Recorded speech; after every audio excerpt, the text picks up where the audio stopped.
This is the Benchwarmers Trivia Podcast. We have assembled the world's finest sports and trivia dorks to prove once and for all that we are just as bad at this as we were at sports. Hello, everyone, and welcome to the Benchwarmers Trivia Podcast, sports trivia for those of us who rode the pine. I'm your host, the Josh Bombach, and today's game will be pitting the Benchwarmer team of Dan Lundberg and Eric Eade versus Benchwarmer David Lux and returning player Tim Geving. Welcome back to the bench, Tim. Why don't you take a minute? Not that everybody doesn't know who you are anyway, but we'll just, say whatever you want. Hey, welcome back. What's going on, guys? Nice to be here again. I'm not going to take any time. It's just the lovable loser, the Cubs of the of the Benchwarmers, I guess. Let's go have some fun. It should be a good time. All right. David, how you doing? Let us know what your and Tim's team name is going to be. I'm good. So one, I'm observing that Josh somehow got a pronoun. And right after that, I suddenly got my last name back. So I'm not even David anymore. I just got to be David Lux. I think Josh did it by sort of instinctively, didn't even really think about it. But I'm good. Tim and I were kicking around some team names for the slaughter tonight. And Tim said right before we got on that he's just here because he heard that Josh was hosting. And we decided that we are just here for the ChatGPT. So tonight we're going to be here for the ChatGPT. We'll have to wait and find out if it makes an appearance. We'll see. It's like 1 to 100 odds at this point. I think we're good. I think we're safe. And Dan and Eric, let us know how you guys are doing and what your team name is. Take a walk with me, all right? My wife was commenting that we didn't have any pens downstairs where we always have the pens. So I said, being the gracious husband that I am, I go upstairs. I know I have a couple on my nightstand. So I went up and got like 7 or 8 of them off my nightstand. And that's when I realized I needed to clean my nightstand off. So knowing that I had to do that, I started doing it. Found my son's bobblehead of Hugo the Hornet. And because I had it there because his antenna had fallen off and I had to glue it back on. So brought that back downstairs, got the super glue out, started that, made a gigantic mess. And now I have super glue all over my fingers and on our granite countertop. So I'm trying to get that off. So I'm having a wonderful night tonight, but I'm teaming with Eric tonight. So I know that nothing can go wrong tonight. Nothing else can go wrong, at least. I'm just going to be picking at the super glue off my fingers for the rest of the night. Anyway, Eric, how you doing? I met Thurman Thomas today. Wow. The Thurman Thomas. Right? The Thurman. We rolled up to the grocery store. I'm like, what the hell's going on up here? There's like all these tents. There was like a mini kids day thing with Bill's stuff. And the Fisher Price released the Bill's Little People that they do every year that causes a riot in Buffalo. So anybody that doesn't know about that, they're out and they're probably already gone. But yeah, so I saw a line and my wife's like, is that Thurman Thomas? So we ran in, grabbed one of those little people. He signed it. I did have to bite my tongue. So while we were standing there getting our picture taken with him, he's like, oh, we all love the Bills. And I'm like, maybe not. But I didn't say it. So anyway, so Dan and I are teaming up and everyone's like, oh, every time we team up, something immature about herpes. No. Josh said we weren't allowed to have a herpes team name. So our team name today is Hakuna Matata. It means no herpes. For the rest of your day. It's... just the day. We don't know about tomorrow, just the rest of today. It could flare up at any time. It's an inflammation-free philosophy. It is. I was so waiting for the gonorrhea joke to come out right there. Oh, jeez, David. I just happen to know everything I know about that is that you get it from a tractor. There's a cure for gonorrhea. There's no cure for herpes. Oh, got it. All right, so real quick, I have a couple quick questions for the herpes boys. The no herpes boys. So Dan, that's defamation, man. Dan, why did you have 7 or 8 pens on your nightstand? What are you doing with pens? Okay, that makes that one that of all the things I said, that's the one that makes the most sense. I put one in my pocket during the day because I'm walking around the floor all day. Okay. And forget to take it out of my pocket. And when I get home, it goes onto the nightstand. All right. I didn't know if you were like doing the New York Times crossword at night before you're going to bed or something. I don't know. I was just kind of curious. No. And Eric, Thurman Thomas, do you like him at least, even though you don't like the Bills as a whole? I don't dislike him. There's two Buffalo Bills of all times that I like, and it's Willis McGahee and Marshawn Lynch. That's it. Okay. All right. Those were my couple of questions I had. Is Don Beebe one of the Buffalo Bills little people? No, he should be. He legitimately was a Buffalo Bills little person, but all right. Anyway, we have here for the ChatGPT versus Hakuna Matata. It means no herpes For the rest of your days. Let's kick it over to Dan for the rules.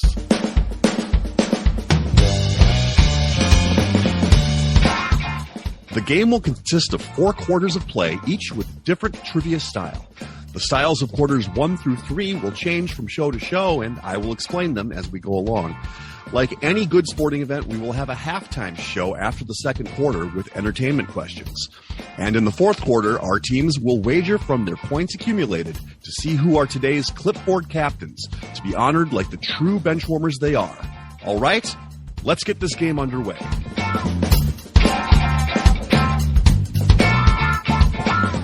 Okay, today's first quarter will be not sporting haikus. That's Walling's fault. Blame him. Dang it, Walling. It will be the odd one out.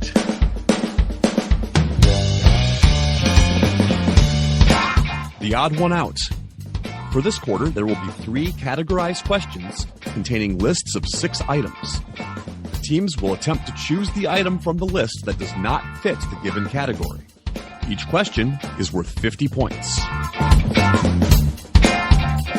Walling, We're going to have an HR meeting with Walling here. right? Send all of your hate to Walling, because on the OT, he pointed out that all of my first quarters are sporting haikus. Well, apparently not all anymore. Thanks, Walling. Not anymore. Not all of them. Now I got to fire Walling after David. All right, so question 1, in the odd one out, I need you to tell me who does not fit amongst the leading scorers from the Dream Team during the 1992 Olympics.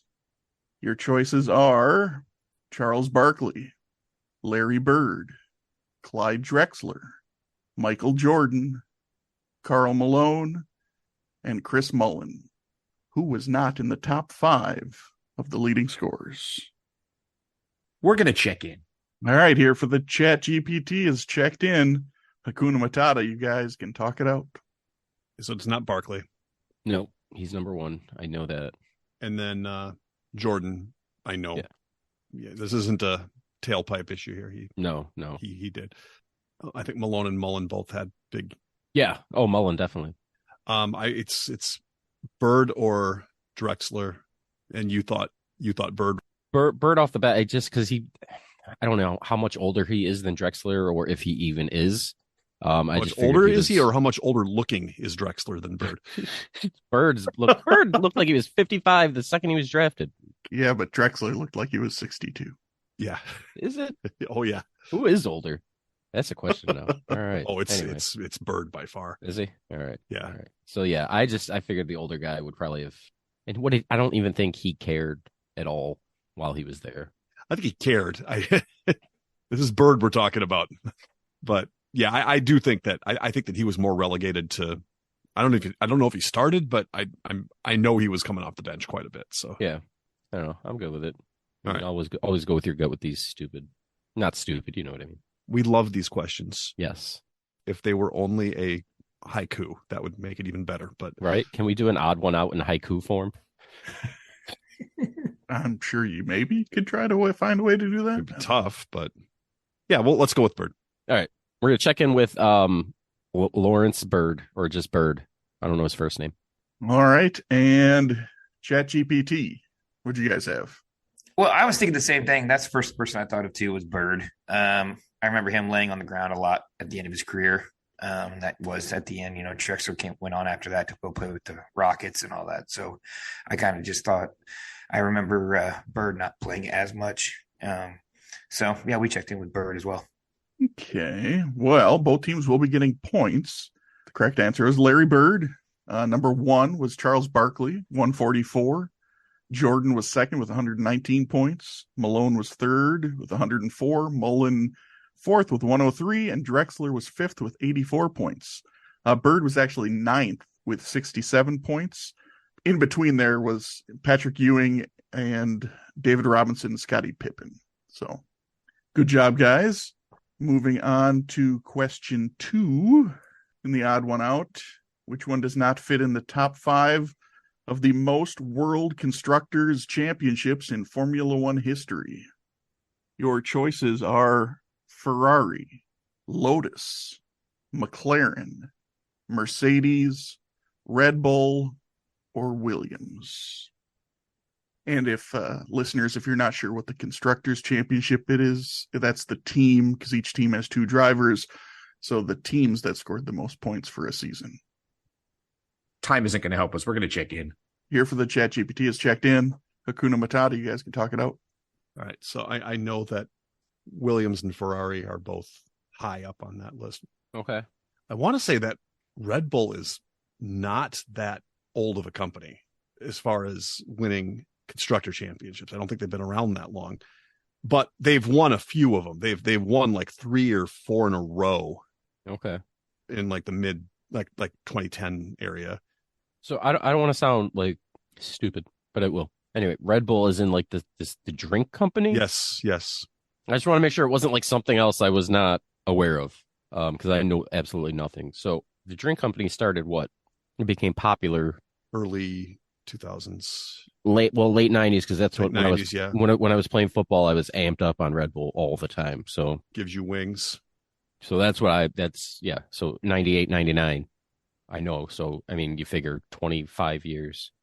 And that's as far as the drink has been around. Yeah, that's what I mean. And so that has to be less. Yeah. Right? They probably like mid 2000s is when they first started. But like I said, they won like 3 or 4 in a row. So I would take them for the sheer fact that would be like so young. I would actually think they'd be on the list, because you would immediately, you know what I mean? Yeah. Reverse logic on it. But unless and then Lotus again, that's another one of those ones that why is this on the list unless they're one of the answers, you know? Yeah. Unless they're one of the ones that are on it. I think it's a 50-50 shot, Lotus or McLaren. No, I think it's Red Bull. Oh, you really do? I do. I think Red Bull's the one that's not on here because they haven't been around that long. McLaren, I would say, is definitely maybe even like 2 or 3. Okay. And I think Lotus has to be on because it's Lotus. I really think I think Red Bull's been very, very successful lately, but I don't think they've been around long enough to have gotten more than like 5 or 6 championships. So I'm all in. All right. We'll check in with Red Bull. Okay, and Chat GPT guys, what'd you guys have? Well, we had basically the same logic, but it went a lot faster because we didn't want to be left talking about something we know nothing about. Not that that stopped Eric and Ede, but so we also checked in with Red Bull, figuring it had to be a newer company, and figured it was we went with the banana in the tailpipe, I guess. So we checked in with Red Bull. Well, Red Bull has been around since 2005. Lotus is currently not in Formula One. So number 1 is Ferrari. They've won it 16 times. Dan, you're right. Williams, they're high on the list. They're number 2. They have 9 constructor championships. Lotus is 5th. They had 7 championships. Mercedes, I think, rolled off 8 consecutive. So that leaves us with McLaren and Red Bull. One of them is tied with Mercedes with 8, and that's McLaren. So the odd one out is, in fact, Red Bull. They do have 5. No other team through the history of Formula One has won more than 2 constructors championships. So, what country is Red Bull from? Germany? Austria. Yeah, one of those. Same difference. That's their home base is Austria. Same difference. Try telling the Austrians that. Exactly. Someone clearly didn't watch The Sound of Music that carefully. So Never actually. Okay. All right, so teams, you complained about it. You guys doing just fine. All right, let's move on to the final question in the odd one out. And who is not in the top 5 of most career touchdowns by a player not in the NFL Hall of Fame, excluding those not yet eligible in 2023?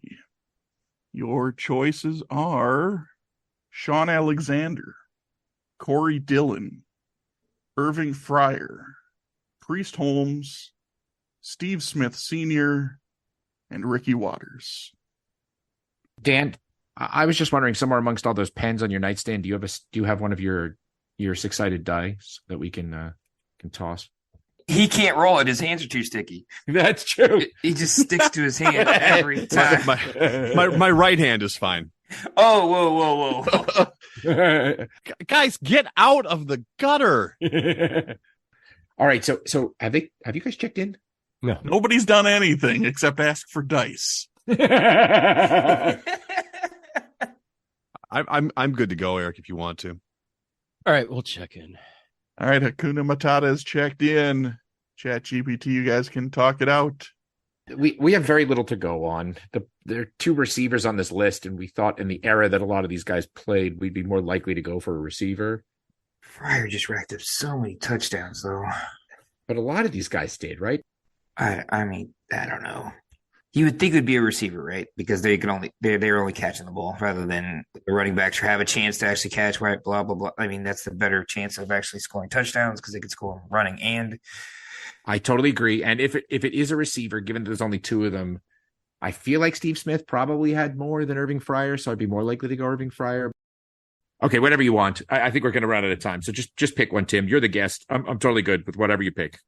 I mean, let's go with your gut reaction. I mean, you thought Irving Fryer from the get-go, so let's check in with Irving Fryer. Okay. And Hakuna Matata, what'd you guys have? Dan said Steve Smith. I thought Irving Fryer. So I know Steve Smith has a handful of return touchdowns, so I think that put him over Fryer.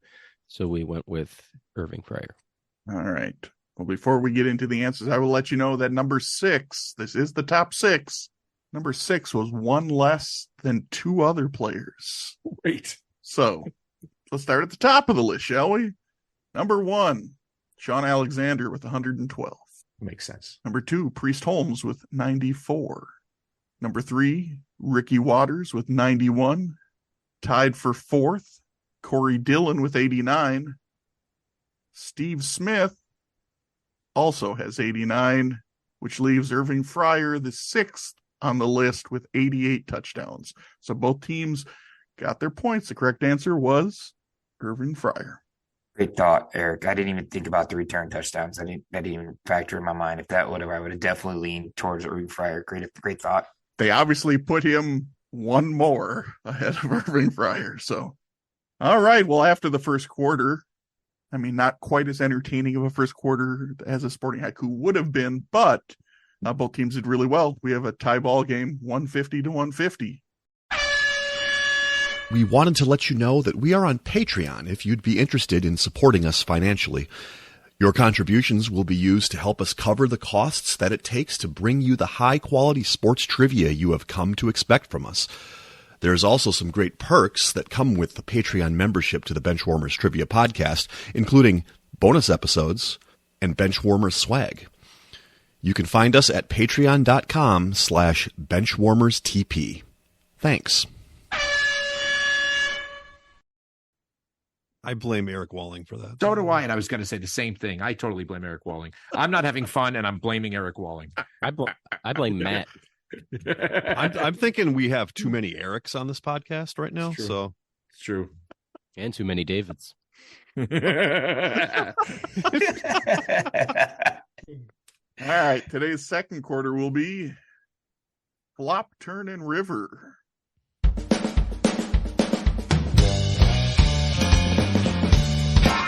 Flop, Turn, and River. For this quarter, there will be 3 questions consisting of 5 clues. The first 3 clues will be given before the teams decide if they want to check in with their guests. The last 2 clues will be given one at a time, with teams deciding if they want to check in with their guests after each subsequent clue. If a correct answer is checked in after the first 3 clues, the team will receive 50 points. After the 4th clue, 30, and after the 5th clue, 20. Was this Walling's idea too? Nope. Well, maybe. I don't know. You have a problem with Flop Turning River? No, I actually like it, but next time you're going to punish Walling, make sure he's on the show instead of punishing us. You guys can take the heat to him. Yeah, true. Get him off my ass about sporting haikus, and they'll come back. I'm going to do 3/4 of sporting haikus next time. You know we have a game. I would blame him Right. if he ever showed up to play. Oh, dang! All He right. has the editorial pen though, because he's on the OT every week. That's true. Every month. That's true. Every month, yeah. For now. All right. Well, he was on the OT before he was a bench warmer. Is that true? He was. Yes. Yeah. Oh, I didn't know that. Oh, that's funny. All right. Question 1. When am I? Clue 1. Nolan Ryan threw a no-hitter. Speaking of Walling, Got it. I'm down to 7. Clue 2. The Oakland A's won the AL pennant. Okay. And clue 3. Randy Johnson threw a no-hitter. Well, Tim, I'm sorry. I feel like Babe Ruth standing there calling my shot, but I will get this one. Question is, will After you the get flop? in enough time? Yeah, this is the flop. I was asking him, is he going to get it Oh, I see. after the flop rather than the. Oh yeah. I'm going to get after the flop. I have to just piece it Well, together. then just but I check can't. in right now. Just check No, in. because I don't want them to check in and then I have to think for a second. Well, if you're that confident, just check in. No, but I don't have it yet. I'm saying I will get it. We're going to check in. All right. Hakuna Matata's checked in. Here for the chat GPT, you guys can talk it out, even though David was flexing seconds after I read the question. So he didn't have the answer, but he was saying he was going to get there. So I would love it if he got it wrong. That's fair. I would not. So here's the thing. In 1990, I was on a summer internship in Seattle because I was in college, and Randy Johnson threw a no-hitter, and I very clearly remember it because some point later, I can't remember when it was exactly, but it was some number of weeks later, the Mariners had a special promotion, which was guaranteed no-hitter night. And if you showed up to the Kingdome that night and nobody threw a no-hitter, then everybody got a free ticket to another game. And I think this was at the tail end of Nolan Ryan's career. It was the beginning of Randy Johnson's career, but it was 1990. And that was also still in the Bash Brothers days. And that was when they went on and lost to the Nasty Boys Reds. And so I'm pretty sure the answer should be 1990. Are you all right with that, Tim? I thought you were going to tell me the catcher went to Brown or something, but yeah. Highly unlikely. 1990. Check it in. Okay, and Hakuna Matata, what did you guys have? I think it's a little easier to do than that. I mean, yes, Randy Johnson threw a no-hitter in 90, but I don't think the A's have won the pennant since 1990. So that could be right.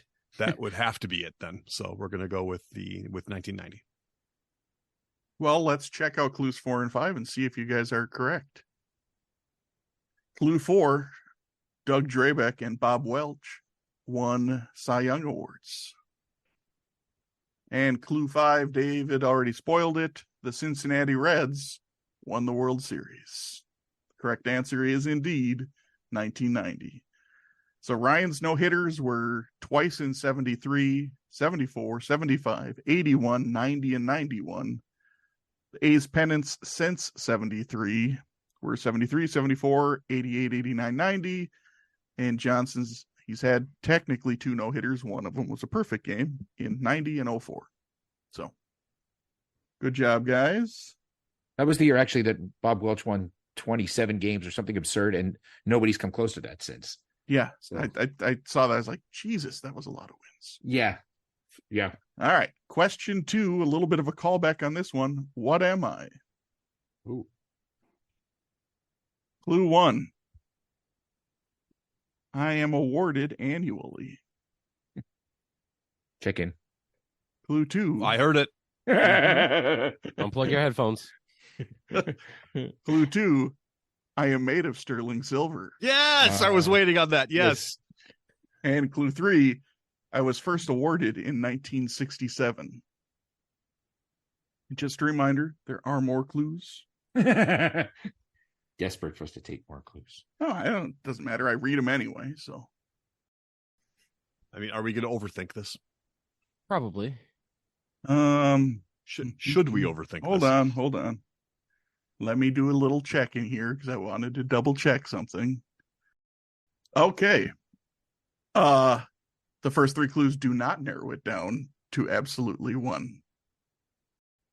So, sorry, guys. So does that mean that if we're going to guess, you're telling us right now the clues are ambiguous, so we're at our own risk? I'm telling you, there's at least two possible answers at this point. Okay, then we might as well just take another clue because, like, unless you want to gamble, knowing that we think we have an answer, but he's already told us that with no apology, it may not be the right one. Yeah, I'm not going to apologize. I didn't think to double check that part of it. Well, I don't suppose you want to give us another clue that would make it unique. It's called a turn. No. I meant he could read the first three clues again. Yeah, but I know. Except that would be giving you a fourth clue. Right. That's true. That's fair. So if you want the fourth clue, I'm just letting you know. Unfortunately for this one, I did a bad, and tell us what you looked up. I can't tell you what I looked up. Oh, okay. Thought I'd try. Nice try. Okay, I'll tell you what. We're going to take another clue. Okay. I'll check it. You son of a... I was waiting for it. Yeah, I was going to say. I just want to see what kind of jerks these guys are. So, ChatGPT has checked in. Hakuna Matata. With the information I've given you now, you can either take another clue or you can.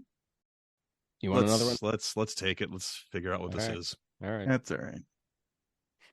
All right. Due to my own non-full research, we're going to go on to clue 4, which hopefully will give some better direction.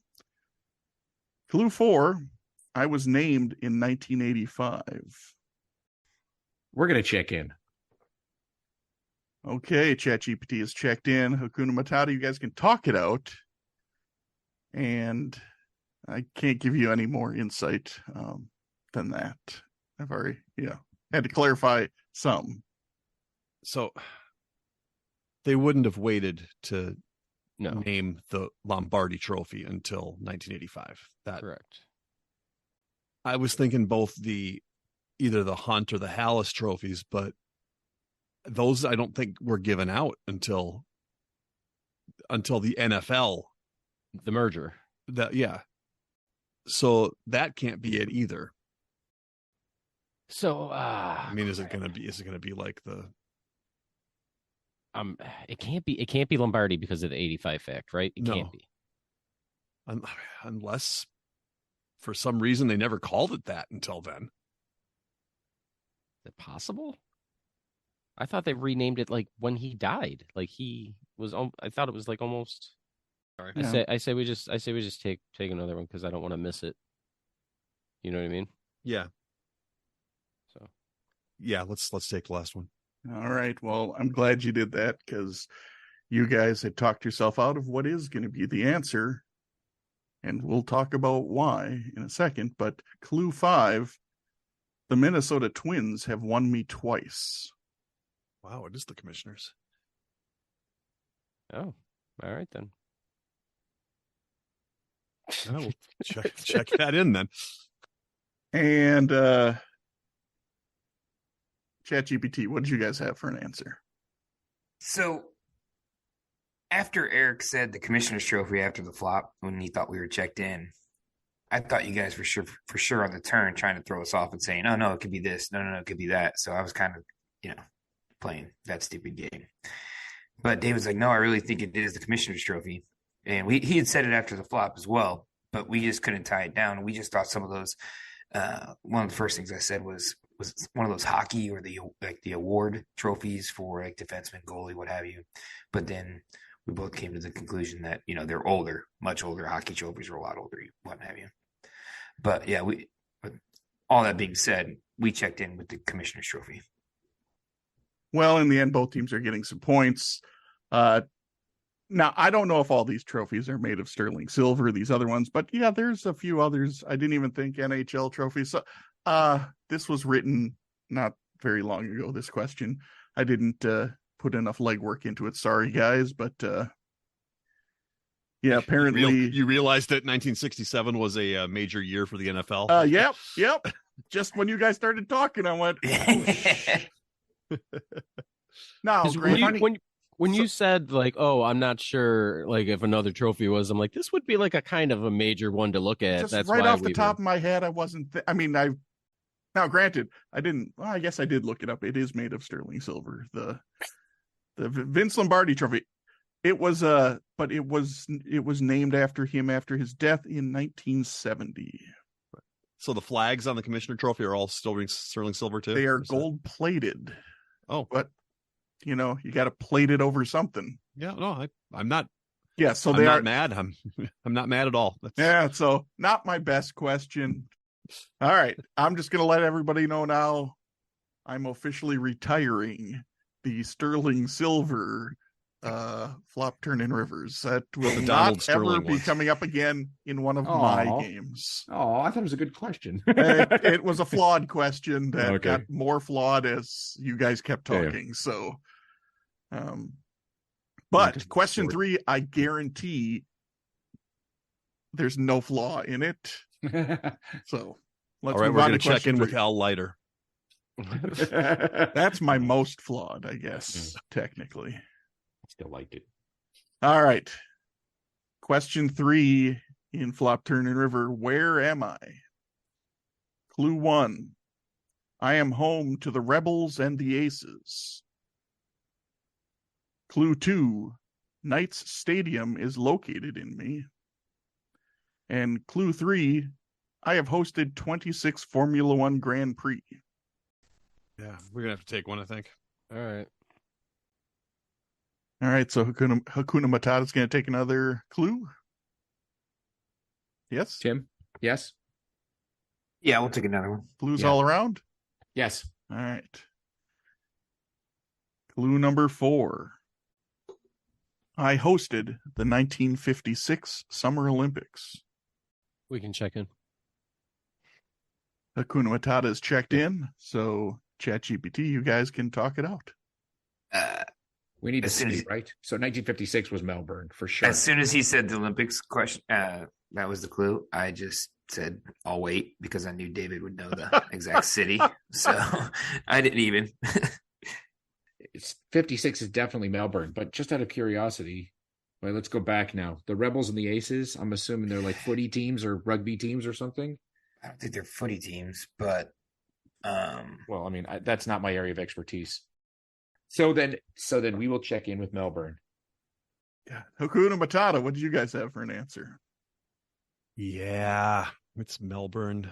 I know the Melbourne Rebels. That's a rugby team. I didn't know about the Aces or the Knights, but I did know about that. And you say something about the Demons on the next one, I'm going to be pissed. Go ahead. So the one thing though, Josh, is do you know the was it the 56 Olympics were also in Stockholm, right? They held the equestrian. No, I know. I'm just. Do we know that there's no Stockholm Knights or Aces? I know that Stockholm has not hosted 26 Formula One Grand Prix. Okay, all right, fair. All right. Clue number 5.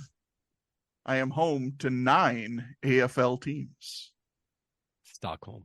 The correct answer is Melbourne, Victoria, Australia.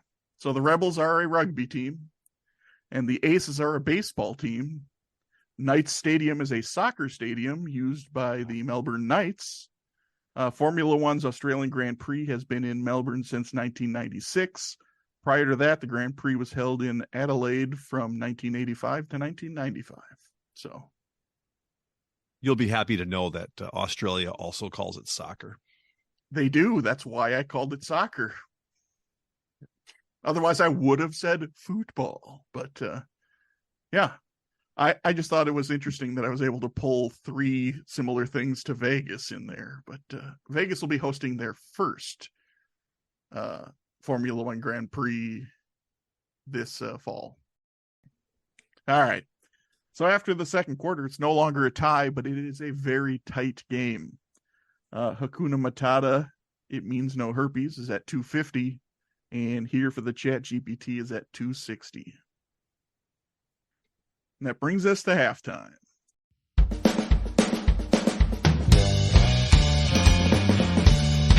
It is now time for the halftime show. There will be 3 entertainment questions pertaining to sports, with each question worth 25 points.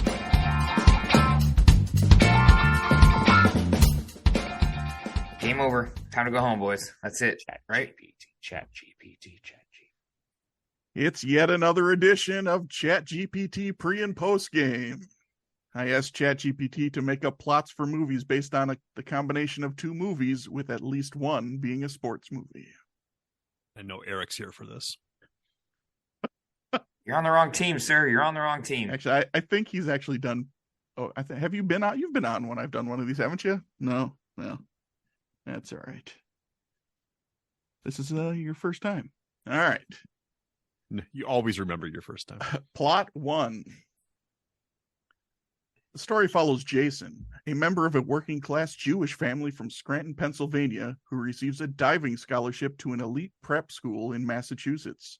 As Jason navigates the rigid social hierarchy of the school, he forms unlikely friendships with a diverse group of students from different backgrounds, challenging the norms and prejudices that define their lives.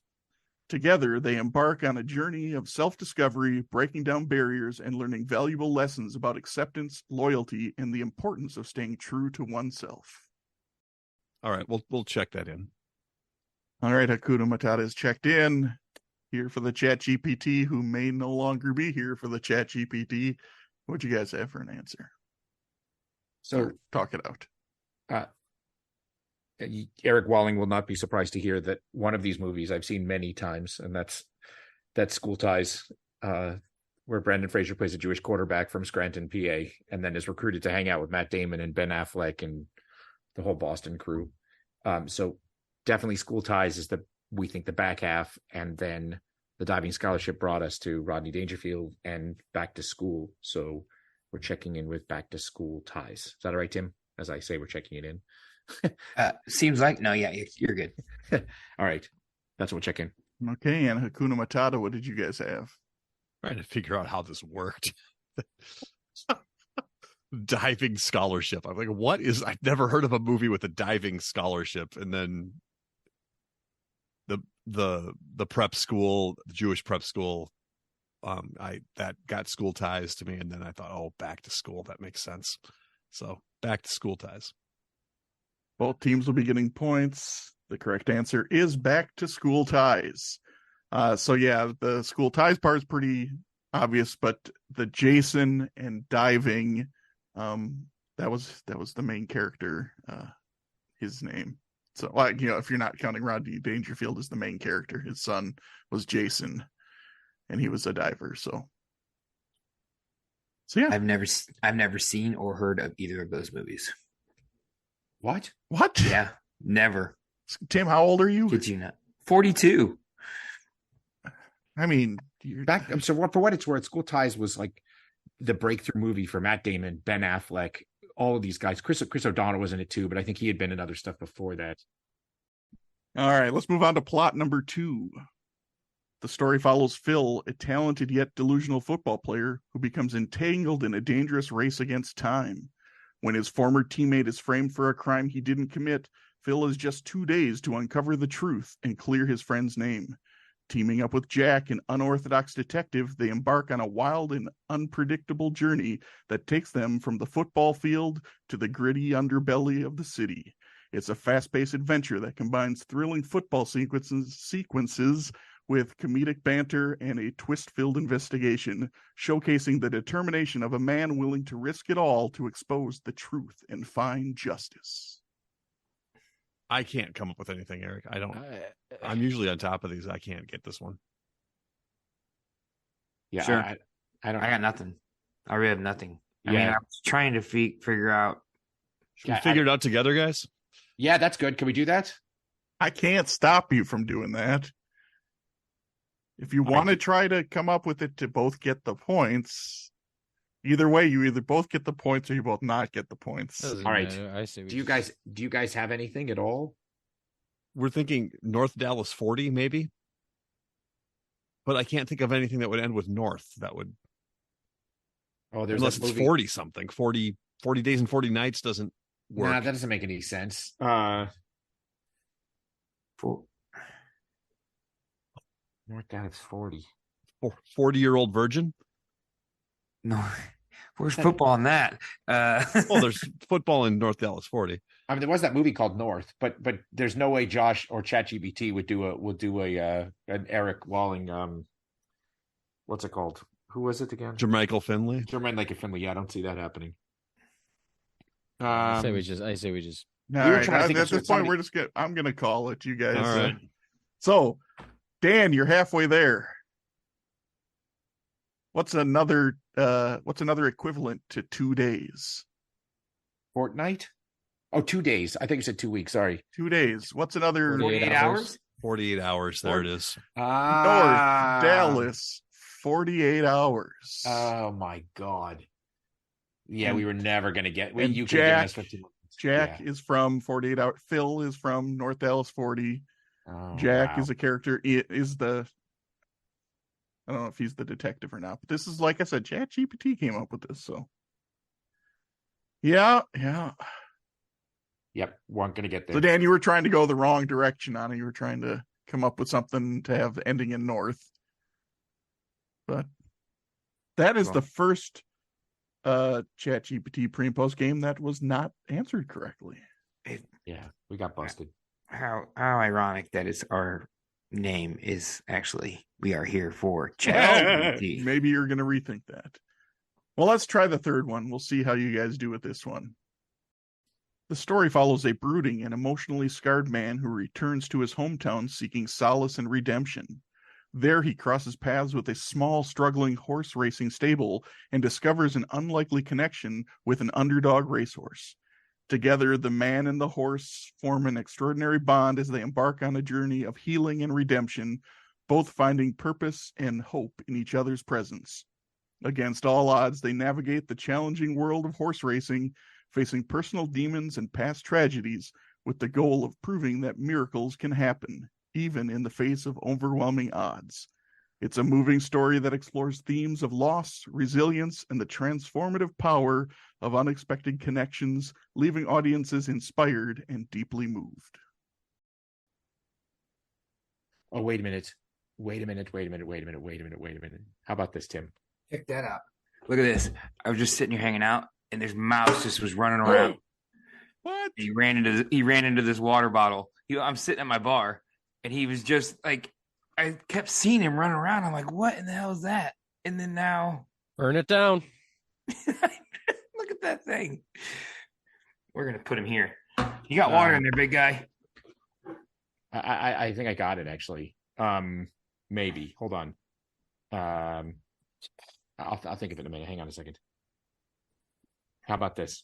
This is maybe. I don't. Oh yeah, that's it. Yeah, Because wait, does that follow some of the other crap going on in this question? dude, I'm a horrible movies guy. Like I knew a lot of these. When I You're the listened one to that's here pod. for the ChatGPT. What do you I mean? know, you're a because I horrible knew all the movie other guy? It's got to be it. Check it in. You're good. Okay, we'll check in. All right, ChatGPT is checked in. Hakuna Matata, you guys can talk it out for a bit here. Okay, so I have Seabiscuit, Okay. and coming off the end of Biscuit, I don't think it's going to work. So it's got to be something by C. Okay. I have no idea what this movie is about, but Manchester by the Sea could be something about a guy going home. It's not Deep Blue Sea, You sure? and it's not Two If by Sea. So the 20,000 only other Leagues. one that I can think of would be Manchester by the Sea, Biscuit, but I can't. I like I said, I don't know the movie. 20,000 leagues. Nope, that doesn't. No, that won't work either. So unless we come up with something else, we're gonna have to do Manchester by the Sea Biscuit, which I would watch that movie. Which movie? Manchester by the Sea Biscuit. Okay. What about, hold on, hear me out, Dan. Okay. So most people don't know that there was a Little Mermaid 2. It was Little Mermaid 2 Return to the Sea. No? All right. I don't think so. I got to know. I just want to get out of this halftime. All right. Let's do this then. Let's do Manchester by the Seabiscuit. We'll check that in. Okay. And ChatGPT, what did you guys have? We also checked in with Manchester by the Seabiscuit, but I really think it sounds even better. The 20,000 Leagues Under the Seabiscuit sounds like an even better movie to me, but we did check in with the Manchester by the Seabiscuit. While it might be a more entertaining movie to see Deep Blue Seabiscuit, both teams are getting points because the correct answer is Manchester by the Seabiscuit. I knew nothing about that movie. Nothing. So Casey Affleck won the Academy Award. He's a depressed and asocial guy who returns home after his brother dies. He returns back home to Manchester by the Sea. I haven't seen it. I'm familiar with it. But then he decides to stay, and then whatever goes along with it. In the end, I didn't have to write this. This is ChatGPT. So I thought the answer sounded funny. Manchester by the Seabiscuit. So good job, guys. All right. Well, let's take a look at the scores. Well, the difference is the same, but the scores went up. Hakuna Matata is at 300. ChatGPT is at 310. Now on to the second half. We'd like to take a minute to invite you to follow us on Facebook, Instagram, and Twitter at BenchwarmersTP. We also have a Facebook group for fans of the pod called The Bench. Join us there to comment on the latest episodes and share cool sports facts and trivia.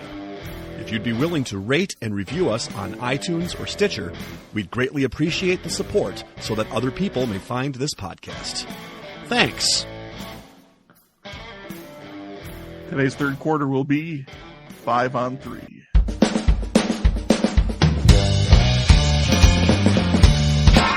Five on 3.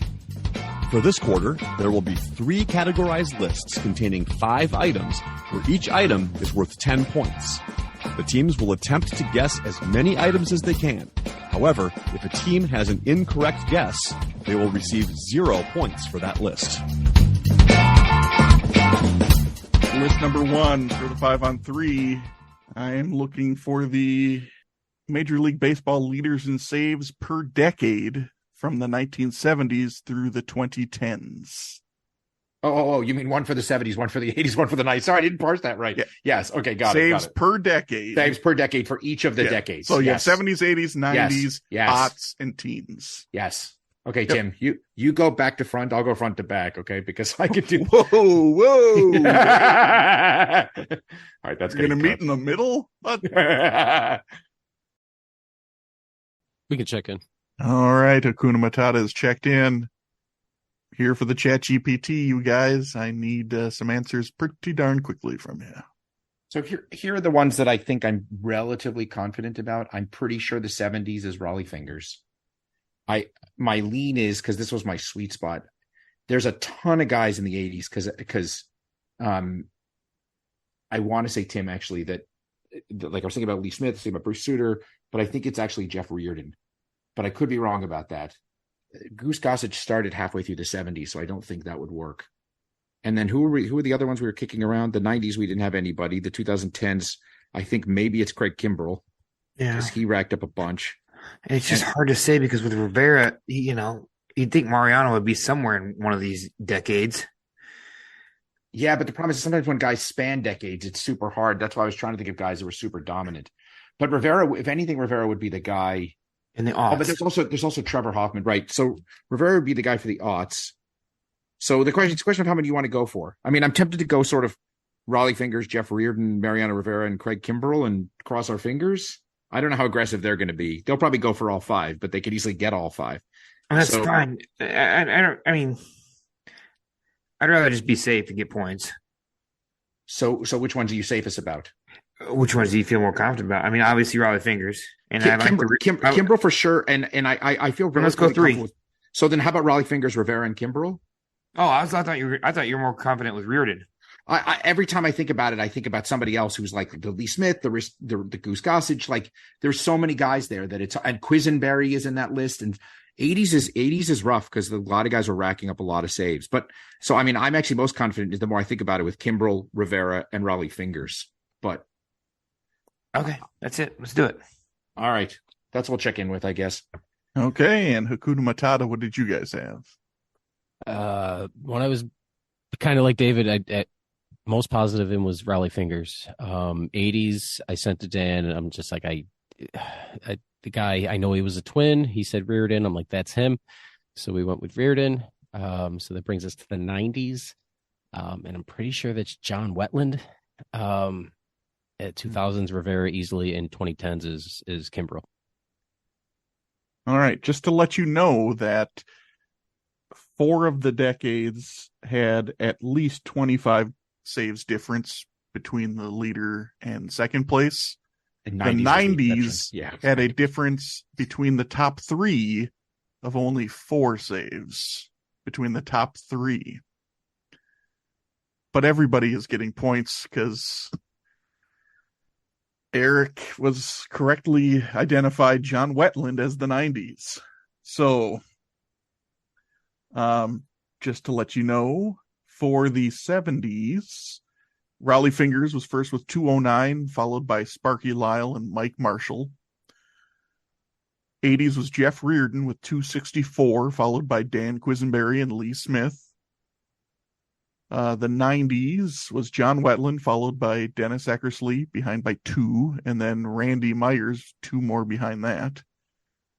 The aughts was Mariano Rivera at 397, followed by Trevor Hoffman and both Jason Isringhausen and Billy Wagner.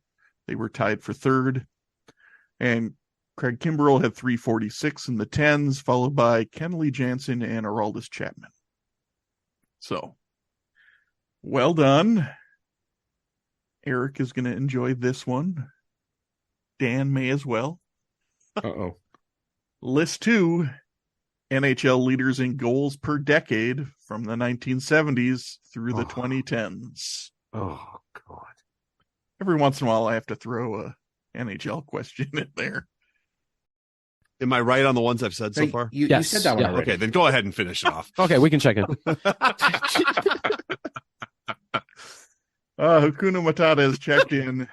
Here for the chat GPT, you guys can talk it out. All right. So in order of like our certainty at this point, the 80s has to be Gretzky. The 2010s almost certainly has to be Ovechkin. I'm really pretty confident that the 70s is Esposito. Esposito. Thank you. I'm glad you did it. And I'm fairly confident the 90s is Brett Hall. I don't. The 2000s is really shaky for me. I mean, Yager would be a guess. There was that guy. Guy who played for the Flames. I can picture him, and I'm blanking on his name. Iginla? Yeah, Iginla. How do you pronounce it?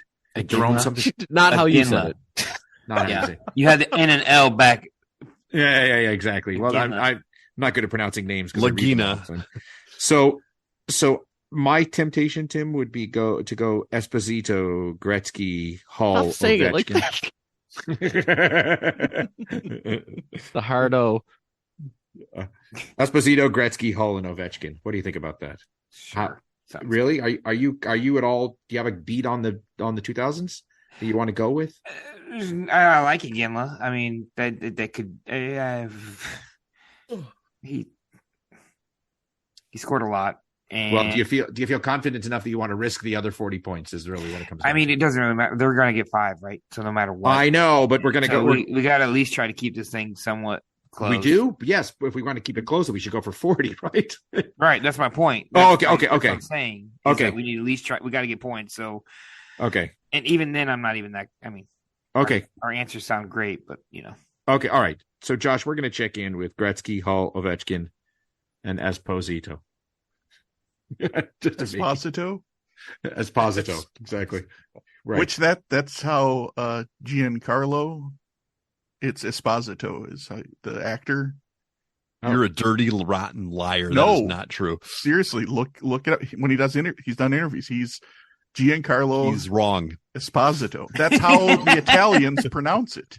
He's Italian. Wrong. Probably why they made the song. Anyway, Hakuna Matata. What'd you guys have? Well, tell you what we had. Never mind. Go ahead, Eric. No, you had the first two. Just go ahead. Go ahead. No, it's so it's Phil Esposito, it's Wayne Gretzky, it's Brett Hull, and then we'll skip to the 2010s because that's what they had too, which was clearly Ovechkin. So in the 2000s, the top three, I believe, are starting at 3 is Hayduk, Hossa, and number 1 is Jerome Iginla. So we went with Esposito, Gretzky, Hull, Iginla, and Ovechkin. Well, part of me wants to give you no points because you had the incorrect 2 and 3 for the 2000s, but Punish them. both teams will be getting their points. So in the 70s, Phil Esposito had 509 goals, followed by Guy Lafleur and Marcel Dion. The 80s, Gretzky, 626, followed by Yari Curry and Michel Goulet. The 90s was Brett Hull, 464, followed by Jaromir Jagr and Brendan Shanahan. The aughts was Jerome Iginla with 350, followed by Ilya Kovalchuk and Marian Hossa. Whoa. You can argue, if you want to argue with Hockey Reference, go right ahead, sir. I kind of do. I don't think you're going to be right. So That's fine. That's fine. And the 10s was Alex Ovechkin with 437, followed by Steven Stamkos and John Tavares. The fact that in the 80s, number 2 was Gretzky's teammate. That's just and he was behind, so he was at 474. So it was 626 to 474 as the top 2. Yeah. Okay, well, let's move on to list number 3. I need the NBA leaders in rebounds per decade from the 1970s to the through the 2010s. We shall check in with 2. Oh, no, we don't. Oh, if that's what you're firmly checking in with. Plus 3. Okay. Minus all right, 8. Hakuna Matata has checked in. ChatGPT gonna need some answers pretty quick from you. All right. Once again, I'll give you the quick rundown. We're sure about Moses Malone in the 80s. We're sure about Rodman in the 90s. We're pretty sure about Garnett in the 2000s. We're kind of lost because we've thrown around a lot of people for the 2010s. And I think Kareem is a trap answer for the 70s because I want to say that the answer is Elvin Hayes. But if it's Kareem, I'm going to be really upset. But it could very well be Kareem. But my dad says he doesn't work that hard on the court. So you tried dragging it. You tried dragging Walton and Lanier up and down the court. Lanier down the court for 48 minutes a game. So Tim, you want to go with Malone, Rodman, Garnett, Hayes, and cross our fingers? Yeah, you had an idea with DeAndre Jordan to the 2010s, and I am extremely not confident about DeAndre Jordan. I agree. That's that sounds good to me. Okay, go with those 4. All right. Hayes, Malone, Rodman, Garnett. Check it in. Yay, and Hakuna Matata, what did you guys have? I was positive with Garnett for 2000s, Rodman for the 90s, and fairly positive about DeAndre Jordan for the 2010s. I originally said Jabbar for the 70s and then thought about Hayes, and Eric said, I like that one better. So we went with Hayes for the 70s, and we also went with Moses Malone for the 80s. Well, once again, both teams will be getting their points. Those are the correct 5. The 70s, Elvin Hayes had 11,565 rebounds, followed by Kareem and Wes Unseld. The 80s, Moses Malone had 10,269 rebounds, followed by Robert Parrish and Jack Sikma. The 90s, Rodman had 9,964 rebounds, followed by Karl Malone and Hakeem Olajuwon. The 2000s, Kevin Garnett had 9,288 rebounds, followed by Tim Duncan and Ben Wallace. In the 2010s, DeAndre Jordan had 8,653 rebounds, followed by Dwight Howard and Andre Drummond. All right, well, after the third quarter, we have the following scores. We have a lead change. Here for the ChatGPT is at 420, but Hakuna Matata is up to 450. And that brings us to the fourth quarter.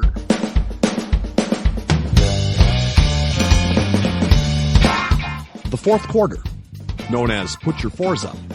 This quarter consists of 4 categorized questions that teams will wager up to 100 points each, not to exceed their current point total. Categories for today are as follows. Question 1, Williamsport bound in reference to Little League Baseball. Question 2, sick kicks in reference to Major League Soccer. Question 3, here we go again in reference to Major League Baseball. And question 4, sick kicks in reference to cleats. It's now time for the teams to place their wagers. Now that the wagers are in, on to the questions. Question 1 in the category of Williamsport bound. What state will have its first ever team represent the Midwest region at the Little League World Series later this month? I think that's right, Eric. It is. Yeah. We're good. Yeah, we can check in. All right, Hakuna Matata is checked in. David, for the you can talk it out. ChatGPT. Sorry. David, you can talk it out because your teammate has left the building. Well, he hasn't left the building. He's just left the room. He did have a mouse on his desk. That's true. I do too. Right. Me as well. Yeah. I don't. I don't have a live mouse on my I have an iron sheet. You have the iron sheet. Nice. Wait, show me that again. Wait, I missed that. I was looked away for a second. Oh, very nice. Well, my teammate isn't here, but he has deputized me to go ahead. And my thought process is only that I'm absolutely positive it is either North or South Dakota. Because I remember like turning on ESPN and for some reason I watched Little League because I used to live not far from Williamsport. And I think it's North Dakota. Okay, we'll check in with North Dakota for 100 points. Yeah, it's got to be, right?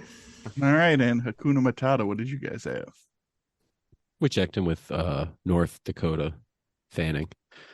Oh, sorry. This isn't pre and post game? No. Sorry. North Dakota for 100 points.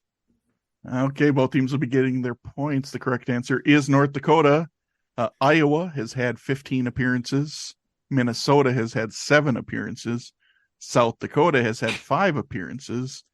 Missouri has had 3. Nebraska has had 2. But Kansas and Wisconsin have yet to have a team make the Little League World Series. Huh. I was going to say Wisconsin, but I didn't know. Wait, so what was the answer? North Dakota. North Dakota. Oh, okay, good. Okay. He just Suck said it, Wisconsin. Wisconsin. He just said Suck Wisconsin it, has had Wisconsin. 0. So, Yeah, so they still after have I 0. said both teams get their points, the correct answer is North Dakota. I gave you the flavor text about the other states in the Midwest region. I was only half paying attention. North Dakota now has 1, and Wisconsin still has 0. Correct. Little League World Series. Well, Too much Minnesota. There's almost nobody. 15 appearances. Too much Iowa. Too much Iowa. I will tell you Give this. Iowa something. No, they have corn. There is They almost have nobody from corn. North. There's almost nobody from North Dakota, but I know that Roger Maris is actually from North Dakota. So there you go. They have new metal bands. Is it true? Iowa? Oh, I think you're talking about North Dakota. Oh, Iowa has lots of new metal bands. I don't know how that happened, but they do. There's nothing else to do. Let them have the Little League World Series and metal bands. And New corn, metal. apparently. New metal bands. New metal. with an New NU. metal. Sorry. They got a baseball field in the corn. I think it's perfect. All right. Well, both teams increased by 100. Difference is still the same. Let's move on to question 2 in the category of sick kicks. Lionel Messi has scored goals in each of his 5 games with Inter Miami. How many total goals has he scored in these 5 games? We'll check in. All right. Hakuna Matata has checked in. ChatGPT, you guys can talk it out briefly here and let me know your answer and your wager.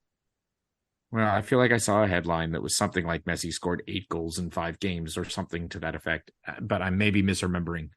But I don't have anything else to go on, Tim. So you're right with checking in with 8. You're telling me in 4 of the 5 he's yeah. I think one of them. I think three of the 5 he scored 2 goals. Is what you're telling me? No, what I'm actually saying is I think it was a hat trick. So that'd be 3, 5. So then it might have been a hat trick, 2 goals and 3 singles. Would that add up right? Yeah, a 3, a 2, a 1, a 1, a 1. I think so. I will say we're checking in with 8 for 50 points. Okay, and Hakuna Matata, what did you have for an answer and a wager?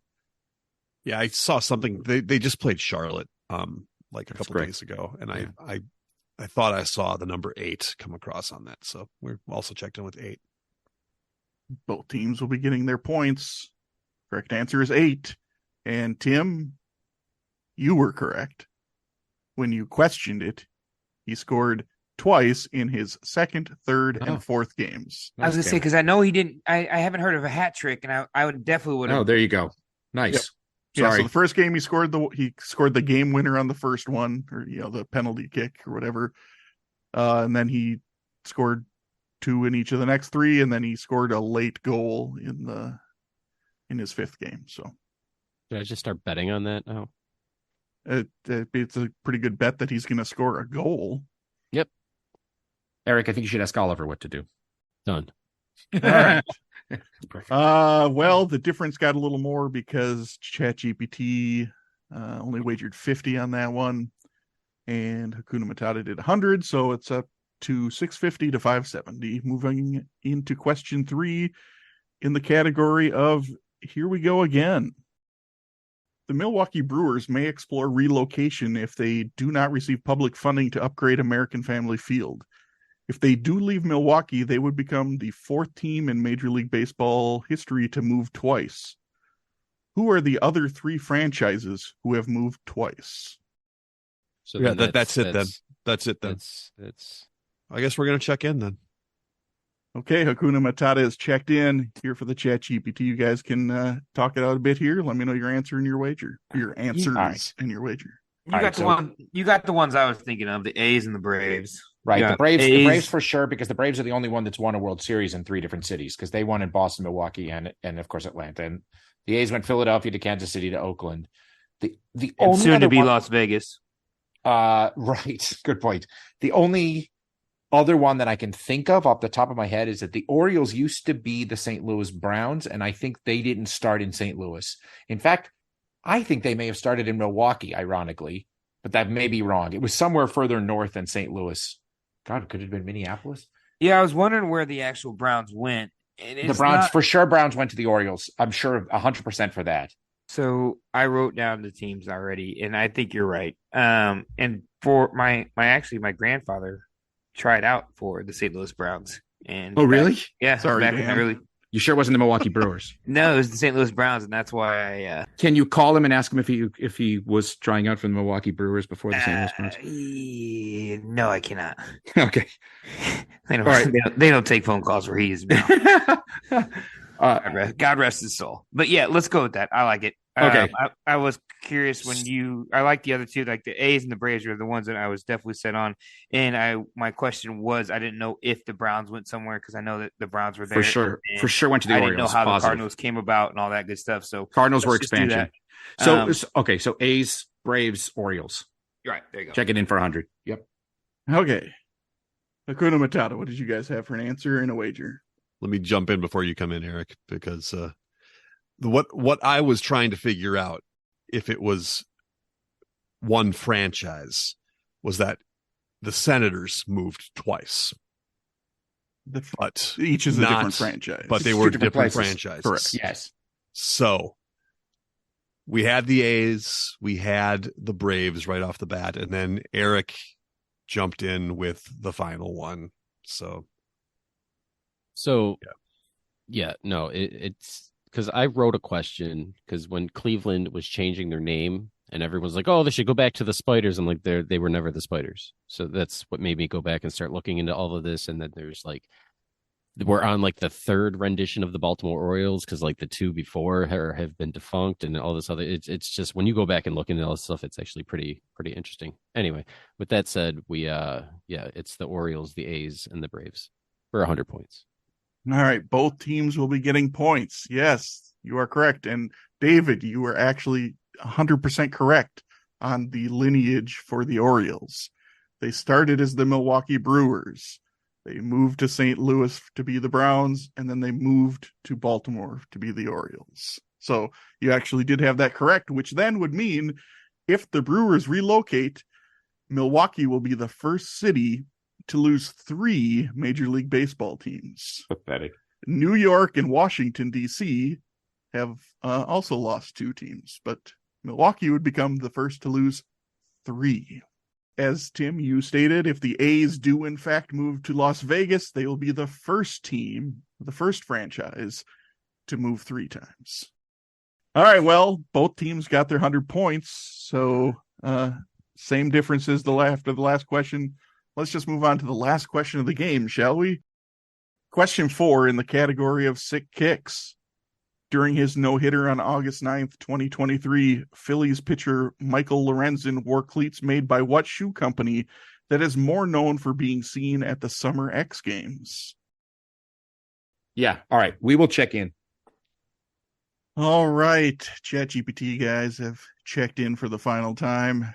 Hakuna Matata, you guys can let me know your answer and your wager. It's Vans for 100. Is it?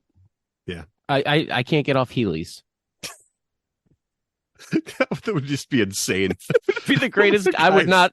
Every pitcher should have to wear Heelys from now on. Anyway, yeah. Yeah, it's Vans for 100. Van Morrison for 100. Oh, not pre and post game again? No. All right. And ChatGPT, what was your guys' answer and wager? We were thinking like Airwalks, like that's another one, right? Like weren't there Airwalks or but yeah, we checked in with Vans as well. All right. For 100. Just was he wearing Jenko jeans? Both teams will be getting points.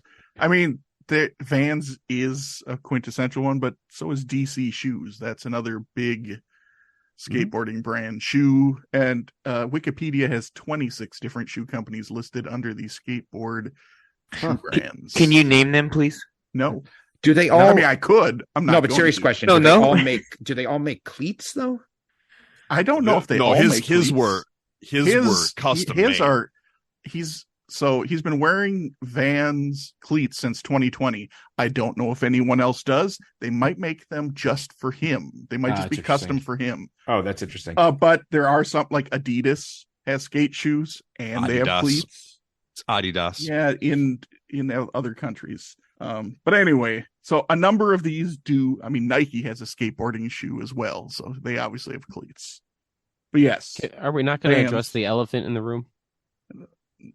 What's the elephant? The A's. Is he related to Jared? I doubt it. Right, was never mind. Was well, he still would be related to him, but I doubt left-handed? it. Do you want me to look that up real quick? No, we're good. No, now I have to. That's I think it's spelled differently. Yeah, I don't mean the same way. I don't mean. I think Lorenzen was Z, wasn't he? That's what Michael Lorenzen is. It has a Z. Yeah, I thought so. No, I don't know. Is he a lefty? No, he's a righty. But that what difference does that make? If he's a Clearly lefty? not related. They're not related then. Because they're not the same right. How much does he weigh? I'm the only lefty in my family. He's definitely not. He is a slender gentleman. Very, very slender. Searching on Michael Lorenzen's JAR does not give me any hits, so I'm going to say no. He is a tall, slender pitcher. Drink of water. Mm-hmm. So, all right. Well, should we wrap this thing up? Because, dear Lord. All right, the game has come to an end, and here are the final scores. With a more than respectable 770, we have here for the Chat GPT, which means our clipboard captains of the game, who are receiving the coveted Bobby Hoying Award with 850 points, is Hakuna Matata. It means no herpes. For the rest of your day. Who has Sing herpes? it, kid. Jared Lorenzen. I'm assuming it was Jared Timon? Lorenzen. Pumbaa? Probably. Oh, Pumbaa for sure. There's no way he doesn't. No, he had hemorrhoids. Timon now. Oh. All right. Scuttle Well, from The Little Mermaid definitely has herpes. all right. Tim, is there Sebastian. anything that you would like to say before we call it a night? No, I know. He's We're got good. crabs. I do. What? Tim has Oh. crabs? Sebastian. Oh, God. Are we back to Under the Sea 2, or Little Mermaid 2 Under Under the the Sea Sea. biscuit? Tim, how's the mouse? He's a little wet. Oh my God. Tim, I just have one question. When you move the bottle around, does your cursor on the screen move? No, not this one. It's Sorry. not Bluetooth. Oh, Not yet. not yet. Right. Yeah, it's not a Bluetooth. All right. No, boys, Well, thank you so much. I really appreciate it. It's always fun. I don't give it. I don't care if I come in. We and keep love it having as you, what Tim. I do. We love it. Tim, we don't. Well, most of us don't care if we win, especially those of us who lose often as well. So, join the club. There's a bunch of us.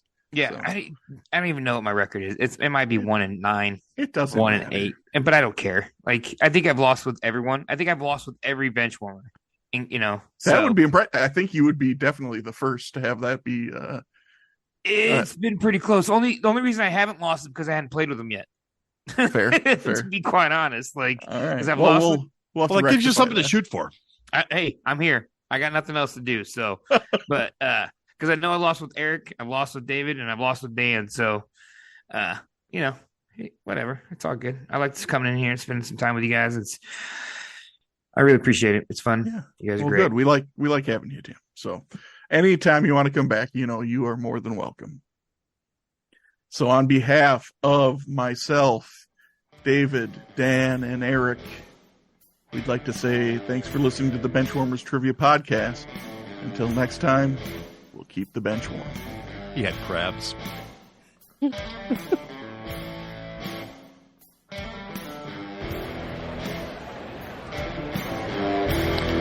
That ball hit high and deep. Stretch! Get on back there. They look up. You can put it on the board. Yes! Yes! Into deep left center for Mitchell. And we'll see you tomorrow night. That great music you're listening to is by Justin Nozick. Thanks to him for producing that music for us. You've been listening to the Benchwarmers Trivia Podcast. Make sure to check us out on all of our social media. We are at Benchwarmers TP.